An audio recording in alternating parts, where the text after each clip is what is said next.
திருச்சியில் நடைபெற்ற என்டிஏ பிரம்மாண்ட பொதுக்கூட்டம் தமிழக அரசியல் களத்தில் ஒரு முக்கிய மாற்றத்தை ஏற்படுத்தும் வகையில் அமைந்தது. இதில் பிரதமர் நரேந்திர மோடி, அதிமுக பொதுச் செயலாளர் எடப்பாடி கே பழனிசாமி, தமிழக பாஜக தலைவர் நயினார் நாகேந்திரன், அமமுக பொதுச் செயலாளர் டிடிவி தினகரன், பாமக தலைவர் அன்புமணி ராமதாஸ் உள்ளிட்ட கூட்டணி தலைவர்கள் பங்கேற்றனர். தனது உரையை அனைவருக்கும் வணக்கம் என்று தமிழில் தொடங்கினார். மலைக்கோட்டை உச்சிப்பிள்ளையார், சமயபுரம் மாரியம்மன் மற்றும் ஸ்ரீரங்கநாத சுவாமி ஆகியோரை வணங்கி உரையை தொடங்கினார்.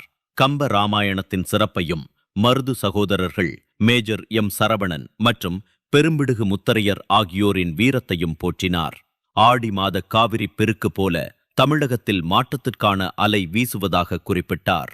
அரசியல் பற்றி பேசும்போது திமுக அரசை அறிவியல் ரீதியான ஊழல் மாதிரி என்று விமர்சித்த பிரதமர், ஒரு குடும்பத்தின் ஏடிஎமாக தமிழக வளங்கள் பயன்படுத்தப்படுவதாக கூறினார். அரசு வேலைகளை விற்பது ஏழை மற்றும் நடுத்தர இளைஞர்களின் கனவுகளை சிதைப்பதாக குறிப்பிட்டார். டெல்டா விவசாயிகளுக்கு அளித்த வாக்குறுதிகளை நிறைவேற்றாதது மற்றும் சட்டவிரோத மணல் கொள்ளையையும் கடுமையாகச் சாடினார்.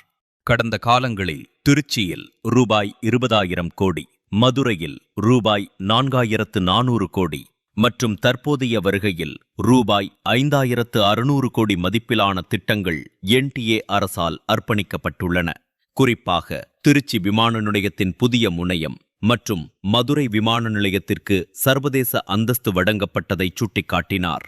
பெங்களூரு, சென்னை மற்றும் சென்னை ஹைதராபாத் அதிவேக இரயில் திட்டங்கள் மூலம் தமிழகத்தை பொருளாதார ரீதியாக மேம்படுத்த திட்டமிட்டுள்ளதாக கூறினார். தமிழகத்தின் உள்கட்டமைப்பிற்கு கடந்த 10 ஆண்டுகளில் சுமார் ரூபாய் 3 லட்சம் கோடி ஒதுக்கீடு செய்யப்பட்டுள்ளது. தேசிய நெடுஞ்சாலைகளுக்கு மட்டும் 57,000 கோடி ரூபாய் செலவிடப்பட்டுள்ளது. முத்ரா திட்டத்தின் கீழ் பெண்களுக்கு வழங்கப்பட்ட கடன்கள், ஜன்தன் கணக்குகள் மற்றும் பாராளுமன்றத்தில் பெண்களுக்கு இடஒதுக்கீடு வழங்கும் நாரி சக்தி வந்தன் அதிநியம் ஆகியவற்றை பட்டியலிட்டார்.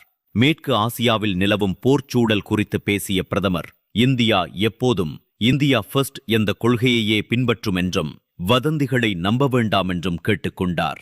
தமிழகத்தில் என்டிஏ ஆட்சி அமையும் போது சட்டம் ஒழுங்கு நிலைநாட்டப்பட்டு பெண்கள் அச்சமின்றி வாழ்வார்கள் என்று உறுதியளித்தார். திருச்சியில் ஒலிக்கும் இந்த குரல் மாநிலம் முழுவதும் எதிரொலிக்கட்டும். தமிழகத்திற்கு மாற்றம் தேவை, தமிழகத்திற்கு என்டிஏ தேவை என்று முழக்கமிட்டு தனது உரையை நிறைவு செய்தார் என்பது குறிப்பிடத்தக்கது.